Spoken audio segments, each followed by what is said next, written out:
मेरी गज़ल का एक शेर है कि ये तो है उसका करम, उसकी नवाजिश है नवाब, मैंने सोचा भी न था और मिला क्या क्या है। इस बात की खुशी बहुत ज़्यादा होती थी कि जो काम मैं कर रहा हूँ वो एक ही वक्त में हज़ारों करोड़ों लोगों तक पहुँचता है। ओके। तो जब सास भी कभी बहू शुरू हुई तो ललित ने फिर मुझे फ़ोन किया कि एक तक अब हमने बुलाया है अपने ऑफिस में, क्योंकि नदीम श्रवण से मेरी मुलाकातें होती थी।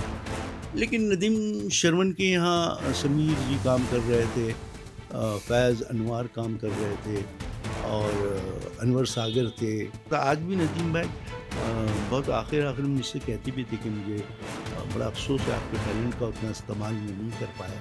कहीं काम नहीं मिल रहा था कि भाई कहीं जाओ तो कहीं आनंद बख्शी हैं, कहीं इंदिवर जी हैं, कहीं अनजान जी हैं, कहीं माया गोविंद हैं, कहीं मजरू सुल्तानपुरी हैं। घूमते घूमते हम लोगों ने मुखड़ा कर लिया। मेरा दिल था अकेला तूने खेल ऐसा खेला, तेरी याद में जागूं रात भर बाजीगर में बाजीगर। उस वक्त इस फिल्म का हीरो सलमान खान हुआ करता था। अच्छा। ये बहुत कम लोगों को पता है। तो मुझे यकीन ही नहीं आया जब वो प्रोड्यूसर मेरे पास आया मेरे घर पे मुझे कि सर एक फिल्म करनी है, आपको गाने लिखने हैं। मैंने कहा कि म्यूजिक डायरेक्टर कौन है? उन्होंने कहा कि R.D. बर्मन। अरे वाह। तो मुझे लगा कि सुनने में मुझसे कोई गलती है। मैंने कहा पंचम दा। मैंने कहा हाँ हाँ पंचम दा। सबसे बड़े हमारी लाइन में बात क्या है कि आप अपने पिछले काम से नहीं वो तो पहचाने जाते हैं कि मैंने ये किया वो किया, लेकिन जब एक काम आपके पास आता है वो आपके लिए नया होता है और आप उसके लिए नए हो जाते। अपने टेक्नीशियन पे आप भरोसा कीजिए, आप देखिए उसे 5-6 गाने बनवाने के लिए और लिखवाने के लिए राइटर से, देखिए ज़्यादा बेहतर काम करेंगे। बुरा लगता होगा आपको देख के कि यार इतना अच्छा गाने को छेड़खानी की जरूरत नहीं है। नहीं, अब देखिए मजबूरी भी होती है कभी कभी, क्योंकि डिमांड एंड सप्लाई वाली लाइन है। एक वक्त था जब कॉलोनी के करीब करीब सभी घरों से एक ही तरह की आवाज़ आती थी, क्योंकि सास भी कभी बहू थी। एक सुरीला गीत था। उस गीत के लिखने वाले नवाब आरजू साहब हमारे साथ मौजूद हैं। उनके कई ऐसे जो टाइटल ट्रैक हैं वो बहुत ही पॉपुलर हुए हैं। फिल्मों से लेकर टीवी तक का उनका सफ़र के बारे में हम बात करेंगे। स्वागत है नवाब भाई आपका। आदाब, नमस्कार। नवाब भाई, आप भी सुनते ही होंगे ना 10 बजे, क्योंकि सास भी कभी बहू थी। वो जो पल थे वो जी बहुत ही सुनहरा दौर था टीवी का। किस तरह से देखते हैं आप? देखिए, वो जो दौर था सैटेलाइट चैनलों की शुरुआत हुई थी और बहुत ज़्यादा वक्त नहीं गुजरा था। पहले जी आया, जी के बाद स्टार सोनी आई, फिर स्टार आया। तो और हम भी बड़े पर्दे से, हमें भी पहली बार जब छोटे पर्दे पे काम करना पड़ा तो इस बात की खुशी बहुत ज़्यादा होती थी कि जो काम मैं कर रहा हूँ वो एक ही वक्त में हज़ारों करोड़ों लोगों तक पहुँचता है और और घर एक से वही आवाज़ आ पार्टिकुलर रही है। एक टाइम है जिस पे बिल्कुल। रोज़ उसे देखते हैं। मैं कई बार कहीं से गुज़रते हुए मेरे भी कानों पे आवाज़ पड़ती थी, कभी कि सास भी कभी बहू थी, या कहानी घर घर की, या कुसुम या कुटुम। तो वाक़ई अच्छा लगता था। एक एक शायर के लिए, एक गीतकार के लिए कि उसका लिखा हुआ कोई गीत इतना मकबूल हो या इतना पॉपुलर हो रहा है। बिल्कुल। तो वो गाना या वो टाइटल ट्रैक आपके पास पहुँचे या आप उनके पास पहुँचे? किस तरह ये इत्तेफ़ाक हुआ कि वो जो कहते हैं ना संगम मिलन दोनों का? ये इत्तेफ़ाक है, देखिए मैं क्या है, दिलीप सेन, समीर सेन जो म्यूज़िक डायरेक्टर हैं, जी। उनके साथ मैंने काफ़ी काम किया है, बहुत सारी फ़िल्में की हैं। तो मेरा आना-जाना उनके घर पे, उनके सिटिंग रूम पे अक्सर हुआ करता था। तो वहाँ मेरी मुलाकात समीर सेन के सबसे छोटे भाई ललित सेन से हुई। अच्छा। तो Lalit Sen is a good composer और वो टी सीरीज़ में गुलाम अली साहब के साथ और मेहंदी हसन के साथ कुछ एल्बम्स कर चुके थे और फ़िल्में भी की और वो काफ़ी पॉपुलर थे एल्बम्स की दुनिया में। हुँ। तो उनसे मेरी मुलाकात होती तो अक्सर मैं उससे कहता भी था कि ललित कभी आपके साथ भी कुछ काम करने का मौका मिले तो ज़रूर बिल्कुल। करेंगे। तो एक रोज़ मुझे ललित ने कहा कि मैं आपको एकता कपूर से मिलाना चाहता हूँ हुँ। और कुछ टाइटल्स जो हैं ट्रैक उनको लिखवाना है आपसे। अच्छा। तो वो मुझे लेके गए जीतू साहब के बंगले पे। जितेंद्र जी, उस वक्त उनका ऑफिस कृष्णा। वहीं हुआ करता अच्छा। था, उनके बेसमेंट में, उनके हाँ। बंगले में। और उस वक्त वो बना रही थी इतिहास, ओके। जो दूरदर्शन पे आता था। हुँ, हुँ, हुँ। तो उसी वक्त उन्होंने कुछ मुझे 1-2-3 टाइटल्स दिए जिन पे मैंने गाने लिखे और उसकी धुन भी बनी, रिकॉर्ड भी हुई, लेकिन उनका कुछ हुआ नहीं। ओके। लेकिन एक रिश्ता ये बन गया कि कि उन्हें ये लग गया कि मैं जो चाहती हूँ ये बंदा मुझे वो करके दे देगा। ओके। तो जब सास भी कभी बहू शुरू हुई हम्म, तो ललित ने फिर मुझे फ़ोन किया कि एक तक अब हमने बुलाया है अपने ऑफिस में। अब वो शिफ्ट हो गए हैं यहाँ ऑफिस में अपने बालाजी हाउस में। और एक टाइटल है क्योंकि सास भी कभी बहू थी, वो उसका टाइटल एक सॉन्ग लिखना है। मैंने कहा कि क्या कंटेंट क्या है? वैसे तो बात समझ में आ गई, सास भी कभी बहू थी, लेकिन क्यों लगा हुआ आगे वो क्यों है? बोला वो मुझे नहीं पता, होगा न्यूमरोलॉजी हाँ का कोई बिल्कुल, चक्कर हाँ वक्कर होगा, हाँ चलते हैं। हाँ। तो मैं अपने घर से स्टार्ट हुआ, मैं अपने कार लेके निकला। और एक कभी कभी ऊपर वाले की देन होती है, और मैं एक लफ्ज़ भी इधर उधर एग्जाजरेट नहीं करूँगा हाँ कि मैं जब यहाँ से जी हाउस पहुँचा, हाँ तकरीबन 6-7 मिनट लगे होंगे, 8 मिनट।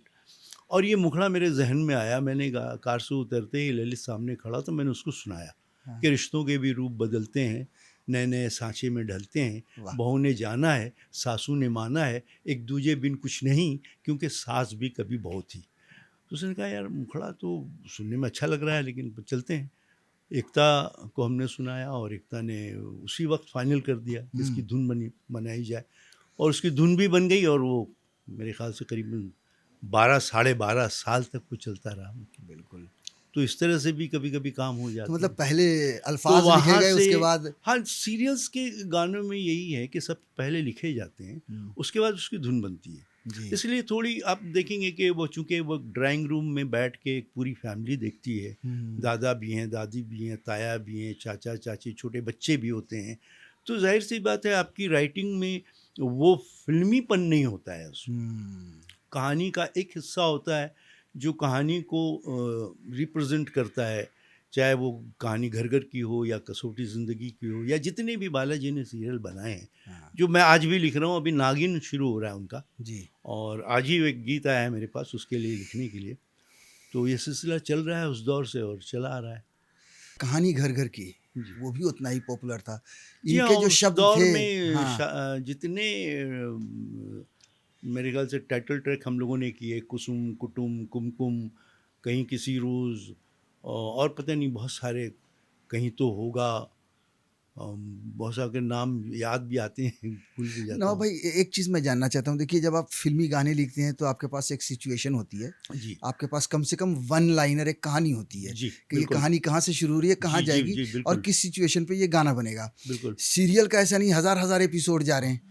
अब ये चैलेंज ज़्यादा बड़ा है हाँ, सीरियल में, वही मैं पूछना चाह क्योंकि रहा जो था। पहले एपिसोड में जो गाना अच्छा लगता है, हुँ, वो 100वें और 1000वें एपिसोड में भी वही गाना अच्छा लगना चाहिए। हाँ, तो उसकी जो पोटेंशियल कितनी स्ट्रॉन्ग होनी चाहिए, बिल्कुल। कितनी ताकत उसके शब्दों और लफ्ज़ों में होनी चाहिए, और वो गाना कितना जनरलाइज़ भी हो, मतलब जो जो बात मुझे उनको बताना भी नहीं है, वो हुँ, राज़ मगर उनसे छुपाना भी नहीं है, हुँ। वाली बात है कि आप बिना कहे हुए सब बातें कहे चले जा रहे हैं।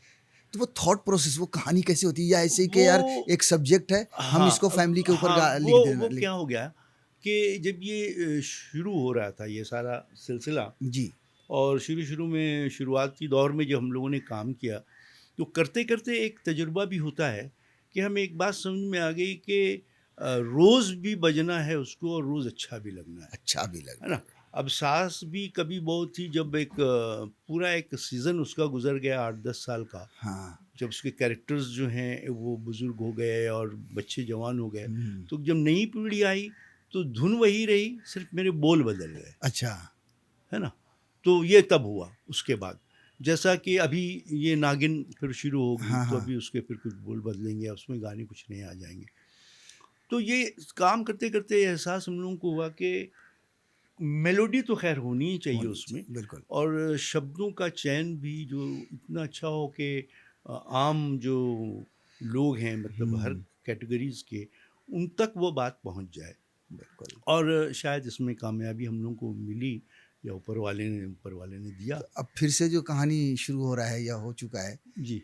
उसमें कुछ बोल बदले हैं, लिखे गए हैं या वही लिखे जा रहे अभी हैं? कुछ आइडिया है आपको तो इसका? सास भी कभी बहुत ही शुरू हुई है, तो जी। टाइटल ट्रैक तो वही चल रहा है जो मैंने लिखा हुआ था। अच्छा। लेकिन बीच-बीच के जो कपलेट्स होते हैं, हुँ, हुँ, हुँ। वो अभी मेरे पास आए नहीं हैं लिखने अच्छा। के लिए। हो सकता आएँ, क्योंकि उस दौर में मैंने करीब 300-400 कपड़े लिखे होंगे। ओके, हो सकता है कि वो काम आ जाएं, क्योंकि सिचुएशन तो ऑलमोस्ट वही रहती वही है रहती है फैमिलीज में। बिल्कुल। मिलना है, बिछड़ना है, खोना है, पाना है ना, रिश्तों के टूटने बिछड़ने की कहानियाँ होती हैं, हाँ। ड्रामे वही होते हैं। तो वो सारे के सारे मेरे ख्याल से काम तो आ जाएंगे। ज़रूरत पड़ी तो फिर मैं हाजिर हूँ बालाजी टेलीफिल्म्स के लिए। बिल्कुल, और पुराने रिश्ते तो हैं ही जी हैं। जी।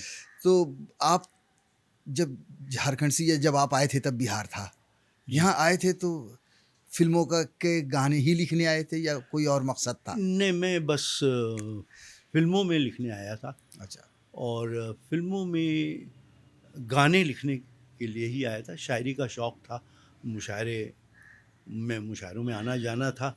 और एक होता है ना, जैसा कि एक दौर आता है कि घर वाले भी ये कहना शुरू कर देते हैं कि बस लड़का तो काम से चला गया है, किसी काम का है नहीं, बस दिन रात मुशायरों में या ड्रामों में या हुँ, इसी में लगा हुआ है। तो मैंने एक रोज़ बहुत सीरियसली सोचा कि क्यों ना अपने शौक़ को अपना प्रोफ़ेशन बना लूँ। पेशा बनाया जाए। और ये तभी पॉसिबल है कि उस दौर में, कि अगर मैं मुंबई आऊँगा, क्योंकि ये काम मुंबई में ही हो में ही हो सकता था। सकता था, बिल्कुल। और मैंने अपने कुछ दोस्तों से कहा मुझे मुंबई जाना है, तो वो लोग बड़ी हैरत से मुझे देख रहे थे। ऐसा उस वक्त ऐसा था, मुंबई जाना जैसे झारखंड के छोटे से उस शहर से, चाईबासा जहाँ से मैं हूँ, मैं न्यूयॉर्क जाने की बात कर रहा हूँ, हुँ, वहाँ कौन है? बिल्कुल। मैंने कहा वहाँ तो यार कोई नहीं है। फिर मैंने कहा वो है ना बैठा हुआ ऊपर, देखेगा। तो बस ये एक हौसला लिए कि फिल्मों में कुछ करना है, बस आ गया, एक ख्वाब लिए। यहाँ आने के बाद पता चला कि साहब बहुत सारे ऐसे लोग हैं जो कहाँ जाऊँ, क्या करूँ, किससे मिलूँ। लेकिन कहते हैं ना कि जब वो कुदरत को कुछ बनाना होता है, तो वो बिल्कुल। रास्ते भी हमवार करता चलता है, हाँ। और धीरे धीरे बहुत सारी चीज़ें समझ में आती गई। तो वो जो पहला गाना था, जी। उस तक पहुँचने की जो स्ट्रगल थी, थोड़ा-सा अगर उसके बारे में शेयर करें? देखिए, हर गाने की एक कहानी है, स्ट्रगल तो इंसान करता है, लेकिन आपके नसीबों में क्या लिखा है, हाथ की लकीरों में क्या है, वो कोई वो नहीं। आप तो जानते नहीं है। वो बिल्कुल, स्टोरी है, वो पूरी की पूरी किताब आपकी अनफोल्ड है, लेकिन लिखी हुई है। बिल्कुल। वो पूरा स्क्रीन प्ले लिखा हुआ कि इसके बाद ये होगा, इसके बाद ये होगा। वो जब हो जाता है तब पता चलता है कि अच्छा ये ऐसा हुआ। मेरे ख्वाबो ख्याल में ये बात कभी नहीं थी, क्योंकि नदीम श्रवण से मेरी मुलाकातें होती थीं। लेकिन नदीम श्रवण के यहाँ समीर जी काम कर रहे थे, फैज़ अनवार काम कर रहे थे, और अनवर सागर थे। एक मेरे बहुत अच्छे दोस्त थे जो शायद गुज़र गए, सुरेंद्र साथी, वो भी काम कर हुँ, रहे थे। तो कभी मौका नहीं मिला, लेकिन दुआ सलाम होती रहती थी। उनको भी पता था कि ये बंदा जो है ये गाना लिखने के लिए आया है। हुँ, लेकिन जब कहीं काम नहीं मिल रहा था, कि भाई कहीं जाओ तो कहीं आनंद बख्शी हैं, कहीं इंदिवर जी हैं, कहीं अनजान जी हैं, कहीं माया गोविंद हैं, कहीं मजरू सुल्तानपुरी हैं। हुँ, बड़े बड़े नाम थे, और सारे के सारे म्यूज़िक डायरेक्टरों के साथ उनकी ट्यूनिंग बनी होती थी। तो मैंने फिर अपनी कलम को थोड़ा सा एक मोड़ दिया, और मैं डायलॉग राइटिंग की तरफ आ मुड़े गया। हाँ। और उसके लिए बड़ी जद्दोजहद करनी पड़ी। मैं एक बहुत बड़े राइटर गुज़रे हैं, सूरज सलीम जी मेरे उस्ताद थे वो। बहुत बड़ी-बड़ी फ़िल्में लिखी उन्होंने अपने ज़माने में। तो उनको असिस्ट किया, कुछ सीखा भी, और फ़िल्मों में डायलॉग वायलॉग स्क्रीन प्ले का काम शुरू किया। तो इससे क्या हो गया, बम्बई में सर्वाइव कर सकता था। हुँ, तो छोटी-छोटी फ़िल्में मिलती गईं, कुछ बंद हो जाती थीं, कुछ रिलीज़ भी हुई जो नहीं चलीं। और इसी दौरान एक रोज़ मैं कहीं खड़ा था, किसी गेस्ट हाउस में रहता था उस ज़माने में मैं। गोरेगाँव में एक सरोज गेस्ट हाउस हुआ करता था, अच्छा। बड़ा वो मशहूर था, क्योंकि फ़िल्मी लोग बहुत थे वहाँ। हुँ, तो मैं, बारिश का वक्त था, और मैं कहीं रिक्शे की तलाश में खड़ा हुआ था, कि एक बड़ी सी कार आके रुकी, और उसमें से एक आवाज़ आई, नौ भाई अस्सलाम वालेकुम। मैंने देखा कि नदीम भाई जो हैं वो पीछे बैठे हुए अच्छा। हैं, शरण भाई गाड़ी ड्राइव कर रहे हैं। तो कहाँ जाना हो रहा है? मैंने कहा भाई देखिए ना, कोई रिक्शा भी रुक नहीं रहा, और बारिश जो है, अब पहले आप अंदर आके बैठ जाएं। तो मैं उनकी कार में बैठ गया। उन्होंने कहा थोड़ा सा वक्त है आपके पास? मैंने कहा क्या करना क्या है? बोले ये गाना लिखना है। मैंने उसी के लिए तो वक्त है, आया उसी के लिए, और कहाँ। तो सही वो रहा। मुझे अपने सिटिंग रूम की तरफ ले गए, और रास्ते में उन्होंने बताया कि एक फ़िल्म बन रही है साथी, और उस फिल्म का एक टाइटल सॉन्ग भी है।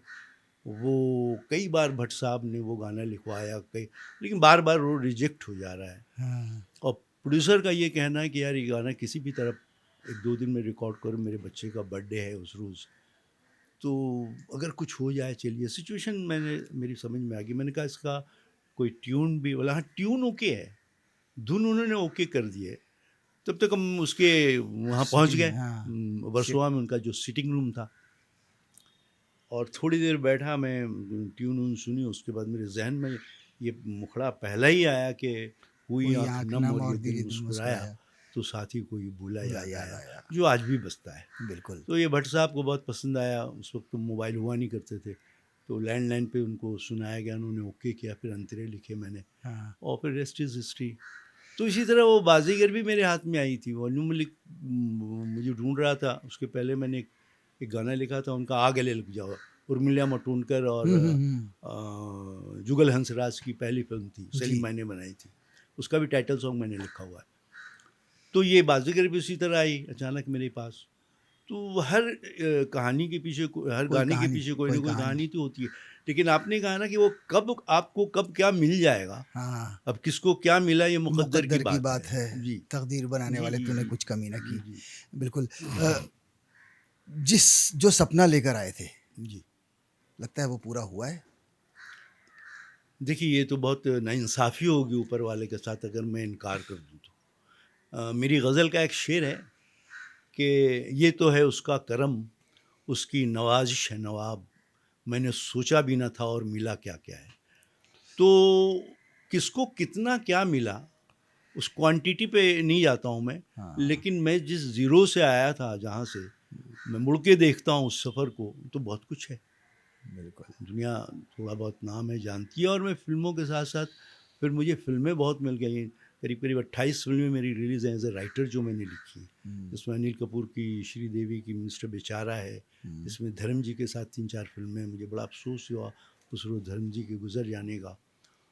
मैंने अपना पहला मजमूआ जब उनको देने उनके घर पे गया था, एहसास, जी, बहुत सारी बातें, बहुत खूबसूरत नज़में कहते थे वो, हाँ। और मैंने उनसे कहा था कि सर आप अगर रिकॉर्ड कर दें मुझे कभी, तो मैं इसको एक किताब की शक्ल में कर सकता हूँ कंपाइल। अच्छा, फिर वो बात अधूरी रह गई, तबीयत उनकी ख़राब रहने लगी, इस तरह से वो सिलसिला चलता गया। तो मैं अदब के साथ भी जुड़ा था, हूँ, आज भी हूँ।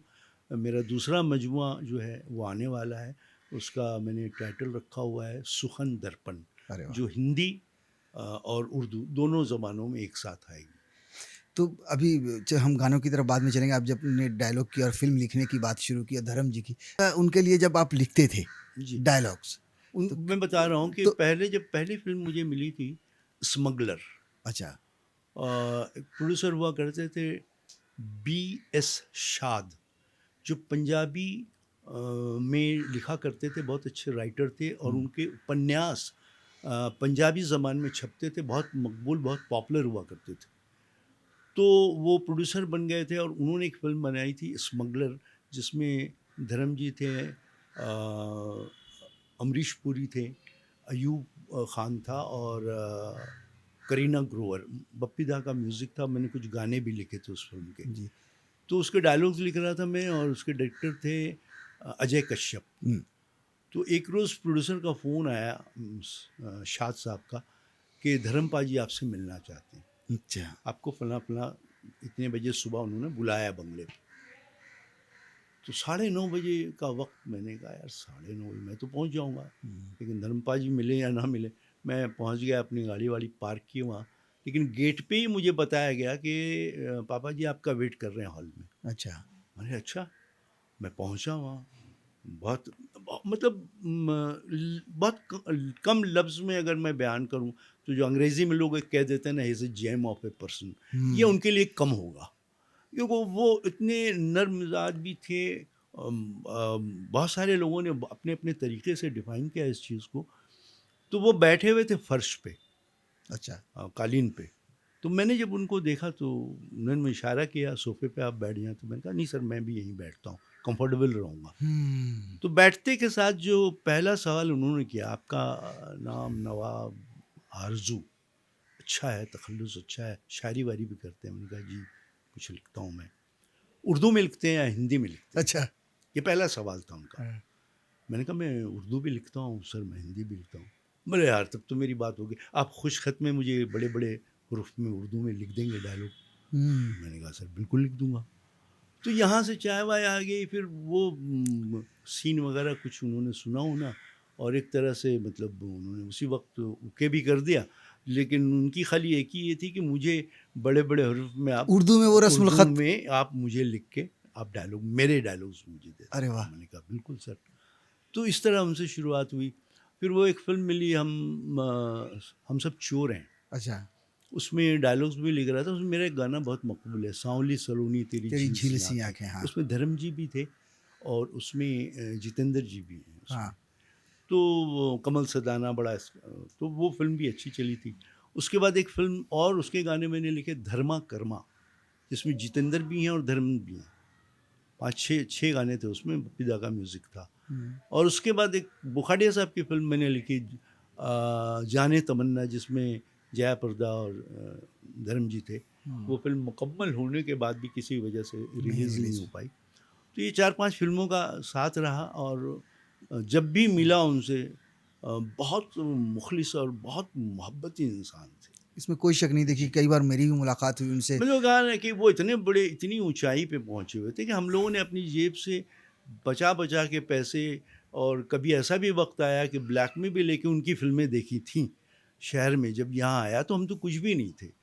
तो वो उनका ये नहीं था कि आप कुछ हैं या नहीं, लेकिन आप क्या कर रहे हैं, आप किस पोस्ट पे हैं, नहीं इससे मतलब नहीं है। लेकिन एक इंसान है, और एक अच्छे इंसान का फ़र्ज़ है कि एक इंसान से अच्छे ढंग से पेश आया जाए। तो ये उनका जो तरीक़ा था, वो अपने और भी जूनियर जो इवन स्पोर्ट बॉयज़ के साथ किसी भी और भी जो सिटिंग वाले होते हैं, कभी उनके साथ कभी कभी मिसबिहेव करते हुए नहीं सुना मैंने कभी। और इसीलिए आज भी वो लोगों के दिलों में बसे हैं, बसे और बसे ही रहेंगे वो कभी। मुझे उनसे जुड़ा हुआ एक सवाल और पूछना था कि उनकी जो लास्ट में जो इमेज थी 80 के 90 के दशक में, जी। वो एक्शन हीरो, ही मैन, तो डायलॉग्स लिखते समय ये तो ध्यान में रहता होगा यार, धर्म जी के लिए हम लिख रहे हैं, तो वो डायलॉग नहीं, उनके। ऐसा ऐसा नहीं होता है। देखिए, लोगों को धर्म जी के लिए या शाहरुख के लिए लिख रहे नहीं होता। सवाल है वो किरदार कौन सा है जिसके लिए हमें डायलॉग लिखना है, वो कैरेक्टर क्या कर रहा है। भाई धर्म जी ने तो चुपके चुपके भी की है, धर्म जी ने मेरा गांव मेरा देश भी की है, और धर्म जी ने दोस्ती जैसी फिल्में भी की हैं, और धर्म जी ने जो कॉमेडी की है तो वो क्लास है वो। बिल्कुल बिल्कुल आप ऋषिदा की जो भी फिल्म देख लीजिए उठा के, बिल्कुल। है ना। तो ऐसा नहीं, तो धर्म जी के लिए नहीं, वो उस किरदार में वो डायलॉग अच्छा लगेगा या नहीं लगेगा, वो डिपेंड करता है ना। डायलॉग राइटर का यही काम है कि भाई वो किस कैरेक्टर के लिए डायलॉग लिख रहा है। तो अपने आप को सहज कहाँ महसूस करते हैं, मजा करते हैं? वैसे तो शायर हैं तो जाहिर है जी शायरी में देखिए, ज्यादा। जाहिर सी बात है, जब जो एक आदमी अगर पोइट्री लिखता है, गाने लिखने में मज़ा तो डेफिनेटली आता है।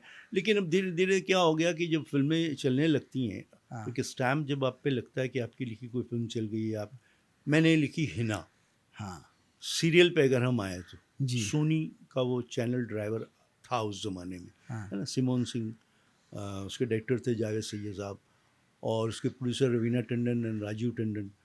और एक्चुअली रवि टंडन जी की फैमिली ने जी शुरू जी। की थी उसे। तो वो बहुत चली अपने ज़माने में, 4-5 साल चली वो। और तो इस तरह से एक और मेरे के लिए एक एवेन्यू मेरे लिए खुल गया, एक दरवाज़ा और सीरियलों का। हाँ तो जितना वक्त आज 24 घंटे में काम करने का इंसान के पास होता है, अपना परिवार भी है, फैमिली भी है, बिल्कुल। दोस्त यार भी होते हैं, तो जितना कर सकता था किया, और मैं कर भी रहा हूँ। मैं आज भी अभी भी अधिकारी ब्रदर्स के लिए सीरीज कर रहे हैं। एक वेब सीरीज़ लिख रहा हूँ, द लैंड ऑफ गोल्ड उसका टाइटल है। तो ये सिलसिला है, चल रहा है। टीवी का दौर धीरे धीरे लगता है आपको खत्म हो रहा है या कम हो गया है बहुत? वो अब नहीं, जैसे कोई कम सीरियल 10 साल देखिए, चलते थे, 5 साल हाँ, चलते थे, अब नहीं, दो वो दो महीने में भी उसकी शोज वजह बंद क्या, होते वेब हैं। सीरीज़ आ गए धीरे धीरे, है ना। पॉडकास्ट आ गए, वेब सीरीज़ आ गए, फिर यूट्यूब के आ जाने से दूसरे मुल्कों के भी बहुत सारे ड्रामे उसमें आते हैं। तो एक कंपटीशन भी हो गया, और आपके पास देखने के लिए बहुत सारी चीज़ें हैं। आज आप एक टर्की की डब की हुई एक ड्रामा आप देख लेते हैं, टर्की का या दूसरी ज़बानों का।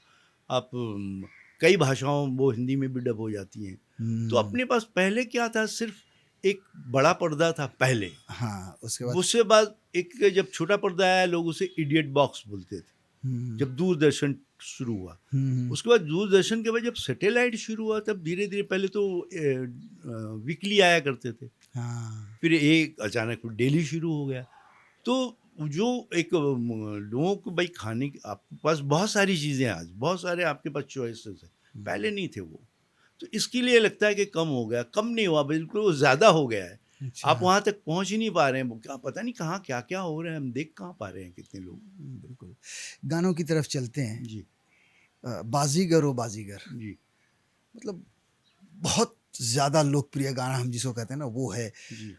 ये गाना जब आप लिख रहे थे या टाइटल ट्रैक है, ज़ाहिर सी बात है, किस तरह की ब्रीफिंग थी, क्या था, कुछ यादगार मोमेंट अगर? मुझे ये खबर मिली, किसी दोस्त ने कहा कि अनु मलिक साहब आपको ढूँढ रहे हैं, उनको आपसे कुछ काम है। मैं उनके घर गया, तो भाभी ने बताया कि अभी-अभी वॉक करने निकले हैं, बीच के किनारे ही रहते थे जुहू में वो। तो मैंने उनको ढूँढ लिया, समुंदर के किनारे हम दोनों मिले, तो उन्होंने कहा कि यार एक टाइटल है बाज़ीगर, हाँ। कैसा है? मैंने कहा अच्छा है, तो इस पे कुछ एक टाइटल सॉन्ग कुछ किया जाए। तो मैंने कहा कहानी-वहानी क्या है? बोले कहानी-वहानी तो पता चल ही जाएगी। तो उन्होंने मुझे एक धुन सुनाई कि एक ट्यून उनके ज़हन में थी, हुँ। और उसको घूमते-घूमते हम लोगों ने एक मुखड़ा कर लिया। मेरा दिल था अकेला तूने खेल ऐसा खेला, तेरी याद में जागूं रात भर, बाज़ीगर बाज़ीगर ओ मैं बाज़ीगर, बाज़ीगर। हाँ। एक मुखड़ा भी हो गया। फिर अंतरों पे बात आई, तो उन्होंने कहा कि यार पहले मुखड़ा तो अच्छा हो गया है, अंतर-मंतरे देखेंगे, आप चलो मेरे साथ। अच्छा। वो फ़ौरन अपने घर पे आए, गाड़ी पे अपना बाजा, हारमोनियम रखा, और मुझे लेके वो वीनस के ऑफ़िस पहुँच गए। तो वीनस के ऑफ़िस में वहाँ रतन जैन जी थे, मुझे याद है गणेश जी थे, और अब्बास मस्तान साहब थे। उनके कुछ असिस्टेंट्स वगैरह भी थे वहाँ, और उन्होंने अपने स्टाइल में कहा कि यार मैं एक मुखड़ा लेके आया हूँ बाज़ीगर का, सुनिए आप अच्छा। लोग। उनको बड़ा अच्छा लगा, हुँ। और उन्होंने एक तरह से फाइनल कर दिया। बोले अंतरा क्या होगा? तो वहाँ बैठ के ही मैंने पहला अंतरा भी लिख दिया, जो उनको अच्छा लगा। बाकी अंतरे लिखे जाएंगे अभी हुँ। रिकॉर्डिंग में जब भी टाइम होगा। वो पहले रिकॉर्डिंग स्टूडियो इतनी आसानी से नहीं मिला करते थे। तो पता ये चला कि कुछ 15-20 दिन या महीने भर के बाद महबूब स्टूडियो में इसकी रिकॉर्डिंग होगी, और उस वक्त इस फिल्म का हीरो सलमान खान हुआ करता था। अच्छा। ये बहुत कम लोगों को पता है। हाँ। तो अब साहब ये 1 महीने के दौरान क्या हुआ, अचानक एक रोज़ अनु मलिक साहब का फ़ोन आया कि यार वो अब्बास मस्तान साहब बात करना चाहते हैं आपसे। हुँ। तो मैंने फ़ोन लगाया अब्बास भाई को, अब्बास भाई ने फ़ोन उठाया, उन्होंने कहा कि भाई यार एक चेंज है अपने कास्टिंग में, कि अब सलमान की जगह कुछ उनकी डेटों का प्रॉब्लम है, हुँ। तो शाहरुख आ गया। अच्छा। और शाहरुख आ तो गया था लाइमलाइट में, लेकिन उतना बड़ा हिट नहीं था जितना सलमान था। हुँ। तो उन्होंने मुझे ये कहा, जो उनकी जो उनका विचार। लैंग्वेज है, हाँ। कि यार वो मैं एज अ डायरेक्टर सोच रहा हूँ, हाँ। एक नई लड़की है काजल, हाँ। और एक ठीक है एक शाहरुख भी है, हाँ। लेकिन स्क्रीन शेयर जो है वो लड़की जो नहीं है, हुँ। पूरे अकेला गाना कैसे लेके जाएगी स्क्रीन पे? हुँ। तो यार कुछ ऐसा नहीं हो सकता कि इस गाने को डुएट कर दिया जाए? ओके। मैंने कहा बस भाई ये कैसे हो सकता है? आपने कहानी जो मुझे सुनाई, मुझे याद है आज भी, कि वो बड़ा नेगेटिव नहीं है, लाइफ ने उसको किस तरह हाँ, नेगेटिव हाँ, हाँ। बनाया है, हुँ। कि वो आता है बदला लेने, रिवेंज लेने अपनी फैमिली का, और किस तरह उस फैमिली से एक लड़की को हुक करता है, उसको वो मार देता है, ले जाके टेरेस से फेंक देता है। उसके बाद छोटी बहन, तो वो क्या गाएगा? उन्होंने कहा कि बात तो सही है, लेकिन अब क्या गाएगा नहीं गाएगा हम लोग नहीं जानते। हमारी प्रॉब्लम ये है कि हम चाहते थे अगर डुएट हो जाए तो गाना ज़्यादा बेटर लगेगा स्क्रीन पे। तो मैंने कहा थोड़ा वक्त दिया जाए सोचने का, और उस सोचने सोचने में ये हो गया कि बाजीगर मैं बाजीगर, दिल वालों का मैं दिलबर, दिल लेके दिल दिया है सौदा प्यार का किया है, दिल की बाजी जीता का दिल दिल हार। हार कर। तो लेकिन मैंने क्या किया है कि पूरे गाने में जब आप गौर से उसे सुनेंगे, वो हुँ। लगता है रोमांटिक सॉन्ग है, हाँ। लेकिन लड़का कहीं कोई कमिट नहीं कर रहा है। हुँ। नॉन कमिटल लाइन्स हैं उसके सब, हुँ, हुँ, जो हुँ, लिखे गए हैं। मुझको गलत ना समझना, मैं मैं नहीं हूँ एक प बादल आवारा, है ना? दिल की दुआ। तो और गाना को पॉपुलर होना था, तो वो हो गया बहुत बड़ा, वो आज भी बजता है। हुँ। अभी कल परसों कहीं मैं किसी प्रोग्राम में था, वहाँ भी वो बड़े स्क्रीन पे चल रहा था। हुँ। तो मैंने कहा भाई उसका करम। हाँ भाई, एक चीज़ और है कि कई बार हम कहते हैं ना कि इंडस्ट्री में अगर एक गाना हिट हो गया हुँ, या एक चीज़ हिट हो गई तो आपके पास लाइन लग जाती है। जी। अब आपने साथी का इतना पॉपुलर गाना लिखा, बाजीगर जैसा इतना पॉपुलर गाना लिखा, जी। तो जो नंबर्स आने चाहिए थे, जितने ऑफर्स आपके पास आने चाहिए थे हाँ। गानों के, उतने आए? हाँ, बहुत आया। देखिए मैंने 100 के ऊपर फ़िल्में की। अभी मेरी पिछले 1.5 साल पहले फ़िल्म आज़म रिलीज़ हुई। हुँ। आज़म में एक ही गाना से जो मैंने लिखा था। तो 100 के ऊपर फ़िल्में हो गई। मेरी कलम तो उधर भी चल रही थी ना, डायलॉग्स भी लिख रहा था। हाँ, वाह! मद्रास चला गया, मैं गुलशन कुमार की फ़िल्म लिख रहा था, पापा द ग्रेट। अ, और वहाँ से इधर आया तो पता चला कि कोई गानों पे काम चल रहा है। फिर एक फ़िल्म थी मेरी नंदू तोलानी की, मिस्टर बेचारा। तो वो साउथ वाले एग्रीमेंट करते थे कि जितने दिन शूट होगी आपको डायलॉग राइटर को रहना है। ओके। हाँ, उसके लिए आपको अलग से मुआवज़ा आपका जो है वो रेम्युनरेशन दिया जाएगा। हाँ। तो क्योंकि लैंग्वेज उनको समझ में नहीं हाँ, आती हाँ, है, हाँ, तो हाँ। इसके लिए रहना पड़ता था। तो हो सकता है इस वजह से कई गाने मेरे इधर छूट जाते थे। तो हाँ, ये तो चलता रहता है, ये लेकिन पार्ट ऑफ लाइफ है, पार्ट ऑफ नसीब लाइफ है। है, उसमें कोई फ़र्क नहीं पड़ता। लेकिन मुझे खुशी इस बात की है कि अपने दौर के करीब सारे म्यूज़िक डायरेक्टरों के साथ मैंने काम किया। वो तो थे ही, नदीम श्रवण हैं, आनंद मिलन हैं, जतिन ललित हैं, या अनु मलिक हैं, बप्पी लारी हैं। लेकिन उसके पहले मैंने आर डी बर्मन के साथ भी एक फ़िल्म की, अरे वाह! थोड़ा उनके बारे में जो बताइए। जी। जो मैंने उनकी फ़िल्म साइन की थी, करार उसका टाइटल था। हुँ, तो हुँ। मुझे यकीन ही नहीं आया जब वो प्रोड्यूसर मेरे पास आया मेरे घर पे मुझे कि सर एक फ़िल्म करनी है, आपको गाने लिखने हैं। मैंने कहा कि म्यूज़िक डायरेक्टर कौन है? उन्होंने कहा कि आर डी बर्मन। अरे वाह! तो मुझे लगा कि सुनने में मुझसे कोई गलती है। मैंने कहा पंचम दा। उन्होंने कहा हाँ, हाँ, पंचम दा। आपकी 2 दिन के बाद सिटिंग भी है उनके साथ। अच्छा। तो मैं उनके घर पे गया, बट्टे क्या म्यूज़िक डायरेक्टर और क्या लोग थे वो, बहुत बड़े लोग थे। मैं तो आज भी याद करता हूँ तो मैं कुछ अजीब-सा महसूस करता हूँ। 3 गाने मैंने लिखे थे उनके साथ और उसके बाद उनकी तबीयत बहुत ख़राब हो गई, तो वो रहे नहीं ज़्यादा और फिर वो फ़िल्म भी बंद हो गई। हुँ। तो बहुत कुछ सीखा है, लक्ष्मी जी के साथ बहुत कुछ सीखा। गाने तो मैंने किए नहीं उनके साथ कभी, हुँ। लेकिन मैं अक्सर उनके घर पे जाता था। वो अपनी पुरानी बातें सुनाते थे, बख्शी साहब की बातें सुनाते थे, रिकॉर्डिंग की बातें सुनाते थे। लक्ष्मी जी से बहुत अच्छा रैपो मेरा रहा है और हुँ। बहुत सीखा बड़ों से मैंने। हुँ। तो ये खुशी है। मैंने राजेश रोशन के साथ भी मैंने काम किया, अच्छा। बाबुल बोस, और उसके बाद बहुत सारे म्यूज़िक डायरेक्टर। बहुत अच्छा लगता था लोगों के साथ काम करना। हाँ, हाँ, हाँ। अलग-अलग ज़हन, अलग-अलग दिमाग, और उनके साथ आप उनको, क्योंकि ये क्या था, एक दूसरे को सैटिस्फाइड करने वाली बात होती है तो अलग है। हुँ। आप अपने प्रोड्यूसर और डायरेक्टर को सबसे पहले आप सैटिस्फाइड करते सैटिस्फाई हैं, करना पड़ता तो है फिर बड़ा। उसके बाद गाना जाएगा ऑडियंस के पास। बिल्कुल, बिल्कुल। 90 के दशक में एक और फ़िल्म आई थी, जान तेरे नाम। जी, जी, जी, जी। कल कॉलेज जी, बंद जी, हो जी। जाएगा, उस तुम फ़िल्म का अपने मैं घर को डायलॉग राइटर था जाओगे। बेसिकली। अच्छा। वो फ़िल्म मैंने as a dialogue writer sign की थी। हाँ। और हुआ क्या था कि मैं नदीम श्रवण के सिटिंग रूम पे था, हुँ। तो वो प्रोड्यूसर उनके आए, अच्छा। जमीनुल्लाह साहब, हाँ, लॉरेंस, अपने डायरेक्टर के साथ, हाँ। दीपक गलराज विज के साथ। तो उसके पहले एक गाना हम लोगों ने फाइनल किया था, बनाया किया था, दिल जिगर नज़र क्या है, मैं तो तेरे जी, लिए जान भी दे दूँ, ये गाना बन गया था। तो जो उनको सुनाया गया, जी। तो उनको नहीं समझ में आई ये बात। तो उन्होंने कहा ठीक है दूसरा गाना करते हैं। तो उन्होंने सिचुएशन बताई कि नहीं यार वो ऐसा है, कॉलेज बंद हो जाता है तो लड़के लड़की अलग हो जाते हैं, सिचुएशन। मैंने कहा ठीक है। तो उस पे ये गाना बन गया, कल कल कॉलेज बंद हो जाएगा तुम अपने घर को जाओगे। ये मैंने लिखा जी। और ये मुहूर्त का गाना भी बन गया। हाँ। और इस पे भी याद है मुझे, धर्म जी आए थे उस रोज स्टूडियो में, अरे वाह! बैठे हुए थे, गाना सुन रहे थे, और धर्म जी ने मुझे कहा था कि यार आपने तो पूरा स्क्रीन प्ले ही लिख दिया है ना। हाँ, अम, तो बिल्कुल। इस तरह से गाने बन जाते हैं। तो ये डायलॉग फिर उसके बाद मेरे हाथ में आया कि आप डायलॉग भी लिखिए। तो ओके। जान तेरे नाम के डायलॉग्स मैंने लिखे हैं। तो वो जो अभी आपने इससे पहले जो गाना जो बताया, वो चला वो गया, ग दिल का क्या कसूर में, वहाँ भी हिट हो गया वो। वहाँ भी हिट हो गया। हाँ, ऐसा हो जाता है। उस दौर में आपके कहते हैं ना कॉम्पिटिटर हाँ। किसे मानते थे अपना? नहीं, कोई किसी का कॉम्पिटिटर नहीं होता। ये सब हमारी फ़िल्मी बातें हैं, लोग है ना कि आपका कंपटीशन समीर से है, आपकी कंपटीशन, ऐसा कुछ नहीं है। वो मैंने कहा ना कि अपने-अपने हिस्से में जिसके जो आता है, हाँ। वो कोई कंपटीटर नहीं है। आप मुझे बताइए ना, बख्शी साहब जब आते हैं, उस दौर में मजरू सुल्तानपुरी थे, साहिर लुधियानवी थे, बिल्कुल। आपके राजा मेहंदी अली ख़ां साहब थे, राजेंद्र किशन थे, हसरत जयपुरी थी, शैलेंद्र थे, इतना ही नाम, बहुत नाम ले लिया मैंने, बिल्कुल। और भी थे।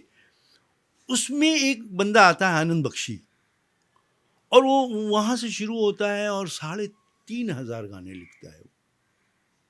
तो ये सब वो सब देने उसका खेल है सर, वो जिसको नवाज दे वाली बात है। कंपटीटर कुछ नहीं होता, आप अपना काम जो आया अच्छा कीजिए। और सबसे बड़े हमारी लाइन में बात क्या है कि आप अपने पिछले काम से नहीं वो तो पहचाने जाते हैं कि मैंने ये किया वो किया, लेकिन जब एक काम आपके पास आता है वो आपके लिए नया होता है और आप उसके लिए नए हो जाते हैं। जैसे आज की बात कर रहा हूँ, मुझे बालाजी टेलीफिल्म्स का एक गाना आया नागिन का, अब वो मेरे लिए नया है, मैं उसके लिए नया हूँ, अब मैं फिर से वहीं से शुरू हो जाऊँगा।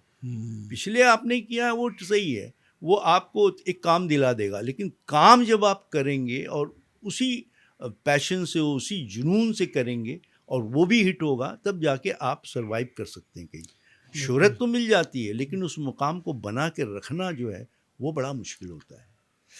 कौन सा म्यूजिक डायरेक्टर है जिनके साथ बैठ के होते हैं ना कंफर्टेबल के यार? हाँ, वैसे ऐसा तो मैं लगता है? सबके साथ बहुत कंफर्टेबल रहा हूँ। शायद उसका रीज़न ये हो कि मुझे अल्लाह ने थोड़ा सा गुनगुनाने की सलाहियत दी है, तो मुझे ट्यून बहुत समझ में आ जाती। बप्पी दा के साथ मैंने बहुत सारी फिल्में की, करीबन 30-35 फिल्में की बप्पी दा के साथ। तो और मेरा एक क्या था कि मैंने कभी किसी से ये नहीं कहा कि सर ये दे दीजिए, मैं 2 दिन के बाद लिख के लाऊंगा, घर जाऊंगा लिखूंगा। मैं गया, ट्यून सुनी, बैठा वहीं गाना लिखा, वहीं दे दिया, वहाँ से चले गए आगे। फिर मैं शाम और सुबह नहीं। तो ये ऊपर वाले ने कुछ ऐसा कर दिया। मैंने ज़्यादा, कभी ऐसा होता था कि यार ये 2 अंतरे हो गए, कुछ और अंतरे लिख लेंगे, ठीक है। जैसे साथी का ये जो गाना है हुई आँखनम, ये जब मैंने 2 अंतरे कर लिए थे तो उनका कुछ और चॉइस के लिए तो मैंने उसके 8-9 अंतरे लिखे थे, अच्छा। जिसमें 3 अंतरे रिकॉर्ड हुए। तो ये तो सिलसिला चलता है। तो इसलिए मैंने कहा कि कंपटीशन कुछ नहीं होता, किसी के नसीब से आप क्या कंपटीशन कर सकते हैं। बिल्कुल। अगर भगवान नवाजना चाहता है किसी को तो वो कभी भी नवाज तो देगा। उस, हाँ, आप ये समझिए पहले कि अगर वो उसे कुछ मिल रहा है तो वो उसे नहीं मिल रहा है, वो दे रहा है उसे। अगर दारा सिंह अपने ज़माने में अपने बाहयात जब थे तो लोग कहते थे कि वो दारा सिंह हो गया है क्या, तो लीजेंड थे अपने ज़माने में, है ना। बिल्कुल। तो उनकी कदकाठी जो थी, अगर वो कोट और सूट में आते तो किसी को लगता नहीं था कि यार ये आदमी इतना बड़ा पहलवान होगा जिसने अपने से डबल वेट किंग कॉन्ग और उनको पछाड़ा होगा। तो वो नवाजिश है उसकी, बस उसको संभालना बहुत ज़रूरी होता है। बहुत से लोग को देखा है कि वो ये नहीं समझ पाते हैं कि ये टैलेंट जो मुझे दिया है ऊपर वाले ने, उसको बचा के या संभाल के रखना। वो कभी कभी उसका गलत इस्तेमाल भी शुरू करते हैं, कुछ कॉलर वॉलर खड़े कर लेते हैं, तो वो कभी घमंड में कभी आप खुद अपना कैरियर भी ख़राब कर लेते हैं। बिल्कुल। बहुत ऐसे लोग गुजरे हैं मेरी निगाह से। बप्पी दा के साथ 30-35 फिल्में आपने की जी। हैं, कैसा होता था उनके साथ काम करने का तरीका? नहीं, थोड़ा सा बहुत बताइए दादा ना। तो वो बहुत कमाल, बहुत टैलेंट। मैंने कहा ना ये बहुत बड़े लोग थे। और दादा के साथ तो बहुत इजी था क्योंकि मैं थोड़ा बंगला भी बोल लेता हूँ, अच्छा। झारखंड से ताल्लुक़ है मेरा। हाँ। तो दादा अक्सर कभी ट्यून देते थे।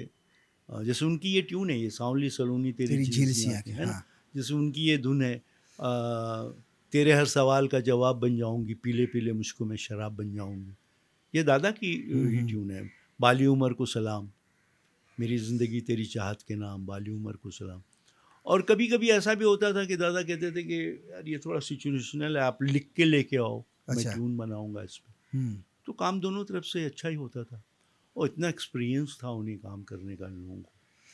बहुत सारी फिल्में उन्होंने की हैं जिनमें बहुत सारे छोटे बजट की भी फिल्में होती थी। बहुत ये तो वो छोटे बजट की फिल्मों का किस तरह से म्यूजिक नहीं, पहले छोटे और बड़े की बात नहीं थी ना, म्यूज़िक अच्छा ही होता था। म्यूज़िक अच्छा बनाना है, वो दौर ही अच्छा था। अच्छा, चूँकि लाइव रिकॉर्डिंग होती थी तो कौन क्या कर रहा है ये सब पता होता था सबको। मतलब बजाने वाला भी जान रहा है कि कौन सा गाना गाया जा रहा है, उस गाने के बोल क्या हैं। और जो गा रहा है सिंगर वो भी सुन रहा है क्या बजाया जा रहा है, वायलिन क्या बज रहा है, दूसरे साज क्या बजाए जा रहे हैं। तो एक माहौल, एक फील जो है गानों में जो आज भी है उसकी वजह से। और फिर एक अच्छी शायरी, थोड़ा साहित्य भी गानों में कहीं कहीं झलकता था उस ज़माने में। उस जो ज़माने में, आप बिल्कुल। शैलेंद्र के गाने सुनिए, मजरू साहब के गाने सुनिए, राजेंद्र कृष्ण के गाने सुनिए, साहिर साहब के गाने सुनिए, बेशुमार गाने हैं। किसके गाने?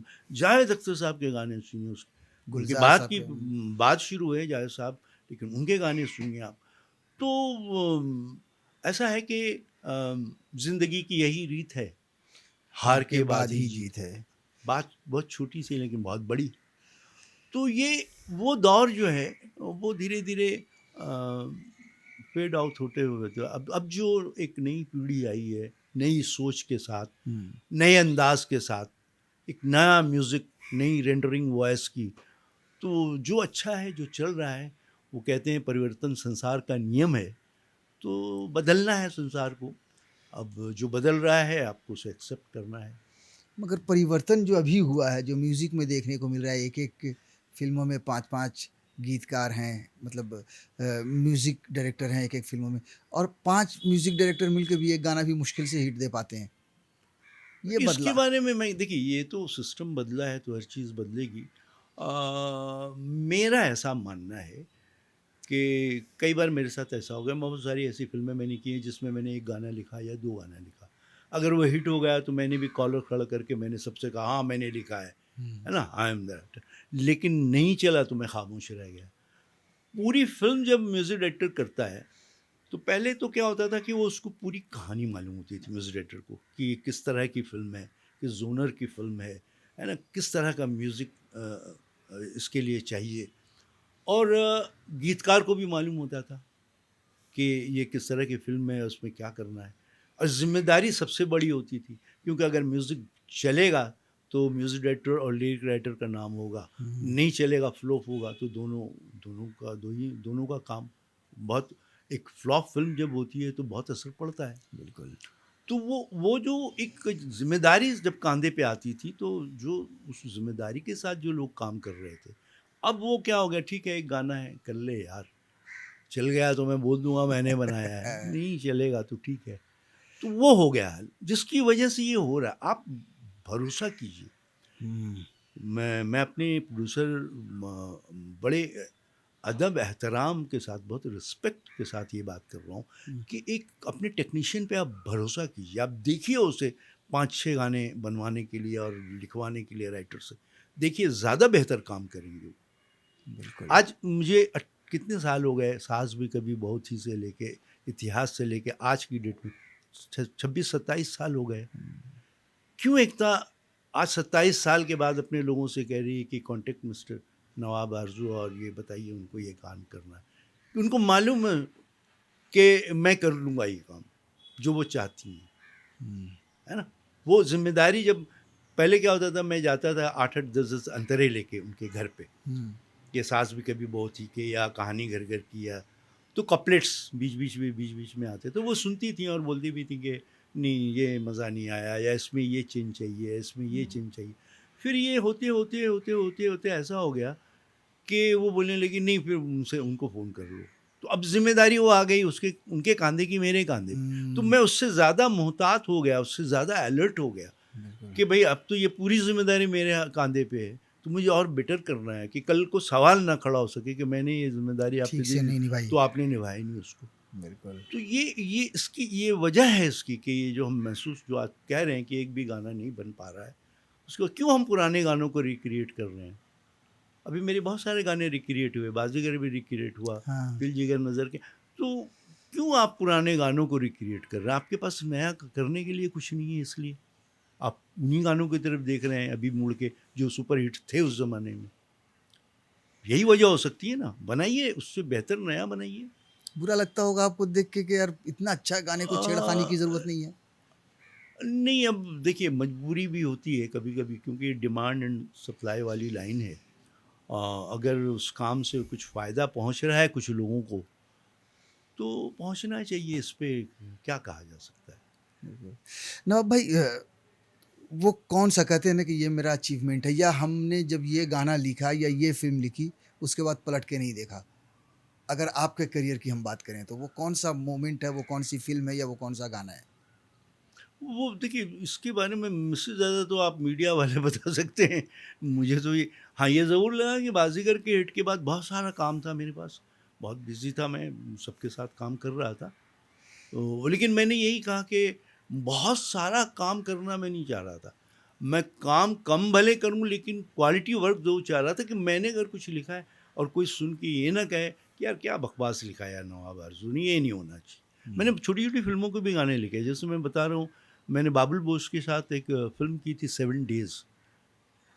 शानूदा के सब गाने, बहुत अच्छे गाने कभी आप सुनिए। अच्छा। मैंने दिलीप सिंह समरीत सेन के साथ एक फ़िल्म की थी, तीन मोती। छोटी फ़िल्म थी वो। उसमें कुछ संजय दत्त, अपना 3 शाहरुख खान, संजय दत्त और शायद अनिल कपूर के डुप्लीकेट थे, अच्छा। 3 मोती। हाँ, हाँ। लेकिन म्यूज़िक बहुत कमाल का था, वीनस में उसके 6 के 6 गाने बहुत अच्छे बन गए। तो काम करो, अच्छे से काम करो, सिर्फ ये कि नहीं मिल जाए। और बहुत सारे तरीक़ों से काम होता है। कई बार लोग जोड़ तोड़ करके भी काम करते हैं, इधर से उधर से। वो मैंने नहीं किया कभी। वो जो किया, जहाँ तक मुझे मिला, मैंने अपने हिसाब से, और बाकी तो रेस्ट इज़ अ हिस्ट्री। तो चल रहा है, काम अभी भी चल रहा है, कहानी अभी बहुत बाकी है, अच्छा। अभी बहुत कुछ बाकी है जो आना है। कोई इंटरेस्टिंग कहानी बताइए, कोई गाने की रिकॉर्डिंग की। हर गाने की एक कहानी है। जी। हर गाने की एक कहानी है, लेकिन क्या होता है कि कभी-कभी आपको कोई ऐसी सिचुएशन मिल जाए जिसका कोई रेफ़रेंस ना हो। अच्छा। कई बार होता है ना कि यार एक रोमांटिक गाना करना है, कैसा, अरे फला-फला था उसमें, हाँ। ये गाना है, उस फ़िल्म में था ना वो, ऐसा हाँ, ऐसा हाँ। होता हाँ, हाँ, है हाँ। ना? लेकिन कोई ऐसा सिचुएशन जिसका कोई आपको रेफ़रेंस मिले ही नहीं आगे पीछे, हुँ। तो आपको लिखना है। जैसे मैं आपको बताऊँ कि एक चतुर नार बड़ी होशियार, हुँ। जब ये सिचुएशन बना होगा, हाँ। तो उसके पहले तो किसी फ़िल्म में इस तरह का कोई सिचुएशन नज़र नहीं आया, है ना? बिल्कुल। बहुत पहले कोई एक फ़िल्म बनी थी, झूला या क्या ऐसा कुछ नाम था, जिसमें ये वो गाना था, एक चतुर नार बड़ी होशियार, वो अशोक कुमार ने गाया था। खाली वो बिगिनिंग वाला पोर्शन है, हुँ। ये किशोर दा वाला पोर्शन नहीं है, जो इन्होंने कॉम्पिटिशन बनाया दोनों के बीच हाँ, में। हाँ। तो मुझे भी एक सिचुएशन मिली थी, एक फ़िल्म है गोविंदा जूही चावला की भाभी। अच्छा। उसमें एक सिचुएशन ये है कि गोविंदा की भाभी है भानुप्रिया, हुँ। भानुप्रिया का हस्बैंड है आनंद बलराज, हुँ। और आनंद बलराज ने भानुप्रिया से सिर्फ इसलिए शादी की है कि कॉलेज में एक जगह पे एक पार्टी में कभी उसने बदतमीज़ी की थी और भानुप्रिया ने उसे थप्पड़ मारा था। अच्छा। तो उसने, वो दिमाग में था, उसके ज़हन में, बदला लेने के लिए उसने ये शादी की है। अब ये उसने फर्स्ट नाइट को ये बताया उससे कि मैंने ये शादी इसलिए की है। वो टेंशन में रहती है हमेशा, घर में कोई ना कोई प्रॉब्लम क्रिएट होता रहता है, और उसको, उसके साथ में गुलशन ग्रोवर भी है जो उसे प्रोवोक करता रहता है, ऐसा कर वैसा कर। तो ये गोविंदा जो है हमेशा अपनी भाभी को बचाता रहता है, इज़ अ सेवियर। अब एक रोज़ क्या होता है कि गुलशन ग्रोवर की शैतानी खोपड़ी जो है, वो आनंद बलराज से ये कहती है कि भाई घर में कुछ नहीं हो सकता, ऐसे क्लब हाउस बुलाओ, और सबके सामने जिस तरह उसने तुमको थप्पड़ मारा था, वैसे। अपने उस थप्पड़ का जो है वो सूद समेत अदा कर दो उसे। तो वो बड़ा ड्रामा करता है फ़ोन करके भानुप्रिया को कि मैंने छोड़ो, जो बीत गया जाने दो, हमारे बीच जो भी तलख़ी थी, ये था, वो था, वो था, मुझे माफ़ कर दो, और मेरे दोस्त तुमसे मिलना चाहते हैं, तुम क्लब हाउस आ जाओ, वहाँ हम सेलिब्रेट करेंगे। बड़ा खुश हो जाती है कि पैचअप हो गया हस्बैंड से। तो ये तैयार होके घर से निकल रही है कि उसकी सास और ननद दोनों आ जाती हैं सामने, उसको देखती हैं कि बहुत इतना खुश कभी देखा नहीं था उसने भानुप्रिया को। कहती, कहाँ जा रही हो बहू रानी? कहती, भाई ऐसी ऐसी बात है, मुझे उन्होंने बुलाया है, मैं क्लब हाउस जा रही हूँ। कहती कि और ये जो अचार मौसम के आए हुए हैं, ये आम, और ये जो अचार मसाले जो पड़े हुए हैं, इनको कौन काटेगा, कौन पीसेगा? तो हम दोनों मॉल जा रही हैं, जब तक लौट के आएंगे ये सब काट पीस के कूट के तैयार रखना, वरना तुझे कूट डालूंगी। ये बोल के तो चली जाती हैं। अब ये सन्नाटे में खड़ी है, गोविंदा आता है, मतलब भाभी क्या हुआ? बोले देखो ना, ऐसी ऐसी बात है। बोले अरे डोंट वरी, हम लोग हैं ना। और वो जूही चावला उसकी सहेलियों को लेके आता। अब वहाँ पे एक गाना है, हुँ। अब इसका कोई रेफरेंस तो मिलना बड़ा मुश्किल है, हाँ। सिचुएशन है, क्या किया जाए? गाना लिख रहे थे हसन जयपुरी साहब फिल्म में, और अरे! हसन साहब की तबीयत उन दिनों को बहुत ख़राब चल रही थी, हाँ। मतलब अनु मलिक के मामा होते हैं। हाँ। और प्रोड्यूसर ने एक रोज़ कहा यार कैसे होगा, गोविंदा की डेटें हैं, जूही चावला की भी डेटें हैं इस पर बहुत, और करना है ये गाना किसी तरह। तो मैंने कहा कि सर एक काम करते हैं, मैंने एक मुखड़ा उनको मैंने कहा, क्योंकि मैं डायलॉग राइटर था, तो मैंने एक मुखड़ा सुनाया उनको। मैंने देखिए सर मुखड़ा है मेरे पास, आ जाना ज़रा हाथ बटाना, आ जाना ज़रा हाथ बटाना, हाँ। भाभी के सर पे मुसीबत पड़ी है, हाँ। रामा बड़ी मुश्किल की घड़ी है, इनको पिया से है मिलने जाना। तो उनको भी अच्छा लगा, अनु मलिक को भी अच्छा लगा। फिर उन्होंने कहा कि ठीक है हसरत जयपीरू से मैं आपको परमिशन दिलाता हूँ। तो उन लोगों ने, हसरत साहब ने मुझे परमिशन दिया। मैंने कहा नहीं, हमारे सीनियर हैं, सबसे पहले वो इजाज़त देंगे, क्योंकि पहले एक ही राइटर पूरी फिल्म लिखता था। हाँ, तो हाँ। उन्होंने कहा कि नहीं बेटा मेरी तबीयत ठीक नहीं है, तुम लिखो। तब मैंने ये गाना लिखा और ये गाना बहुत पॉपुलर हुआ। पॉपुलर, मोहम्मद आ अजीज जाना और जरा हाथ बटाना। अलका याग्निक ने गाया है। बिल्कुल। हाँ। अनु मलिक के साथ रिकॉर्डिंग का किस तरह से ये होता था, कुछ एक्सपीरियंस अनु बताइए मलिक के ना। साथ मैंने जो भी 4-5 फिल्में की हैं, और एक फिल्म मेरी अधूरी नहीं रह गई, रिलीज़ नहीं हुई बन के। उस फिल्म का टाइटल था ये दिल किसको दूँ। बहुत खूबसूरत 6 गाने रिकॉर्ड हुए थे, लेकिन वो हमारा नसीब ये कह लीजिए कि वो पिक्चर रिलीज़ नहीं हो पाई। तो काम बहुत अच्छा हुआ उनके साथ भी, और जितना भी हुआ, चूँकि वो भी बहुत सारे लोगों के साथ काम कर रहे थे, वो बहुत सीनियर थे हमसे। तो मैंने कहा ना कि जितना मेरे नसीब में मुझे मिलना था वो मुझे मिल गया। उसके लिए मैंने कभी जद्दोजहद बहुत ज़्यादा नहीं, और ना कभी मायूस हुआ। नदीम श्रवण ने, जिन्होंने आपको बरसात में गाड़ी में बिठाया और जी, जी, गाना जी, दिया, जी। थोड़ा उनके साथ कुछ। नहीं, उनके साथ क्या था देखिए, उनकी वो शायद मजबूरी भी रही होगी, क्योंकि जैसा उन्होंने कहा कि बार-बार वो गाना लिखा जा रहा है और भट्ट साहब उसको रिजेक्ट कर रहे हैं, और इस गाने, बाकी गाने रिकॉर्ड हो चुके हैं, तो ये एक गाना करना है यार। तो वो तो बात समझ में आ गई, क्योंकि उनकी एक टीम बनी हुई थी उस ज़माने समीर साहब के साथ। हाँ। और उनके जो पुराने जो राइटर्स थे, जो अनवर सागर और सुरेंद्र साथी, मदन पाल, तो ये उनके पुराने ये थे, तो उनके साथ भी उनका काम था। तो इसी तरह मैंने कहा कि मेरे हिस्से में उनके साथ जितना था, आज भी नदीम भाई बहुत आखिर में मुझसे कहती भी थी कि मुझे बड़ा अफसोस है आपके टैलेंट का उतना इस्तेमाल मैं नहीं कर पाया। मैंने कहा नहीं ऐसा कुछ नहीं है नदीम भाई, जो मेरे हिस्से में आना था वो आ चुका है। मैं कभी रिग्रेट भी नहीं करता, और न इसका अफसोस मुझे है कभी, और जो आना है वो आएगा। तो जो है, जो आज है, उसी में खुश रहिए, एंजॉय योर लाइफ यार। और चलते चलते नागिन तो कर ही रहे हैं आप, उसके अलावा और क्या है? नागिन है, 2 फिल्में लिख रहा अच्छा। हूँ मैं। एक हमारे पुराने प्रोड्यूसर हैं जवाहरलाल बाफना जी। जिन्होंने भाभी, घर घर की कहानी, बहुत सारी फिल्में बनाई उन्होंने गोविंदा को लेके, और उनकी एक फिल्म 2 फिल्में हैं जो मैं लिख रहा हूँ अभी, और ये एक वेब सीरीज़ है, और बाकी कुछ मीटिंग ही चलती रहती हैं। अब बहुत सारा काम भी करने का वो मूड रहता नहीं है अब। हाँ, एक वो कहते हैं ना स्लोग ओवर है, जितने बॉल अच्छे से मार सके चौके छक्के मार लीजिए। बहुत बहुत शुक्रिया नवाब भाई, आपने इतना वक्त Thank दिया you, हमें। thank बहुत बहुत you. शुक्रिया, थैंक यू। शुक्रिया। श्रेष्ठ भारत पर खबरों से जुड़े रहने के लिए चैनल को सब्सक्राइब और लाइक करें, बेल आइकन दबाएं और देखते रहें श्रेष्ठ भारत।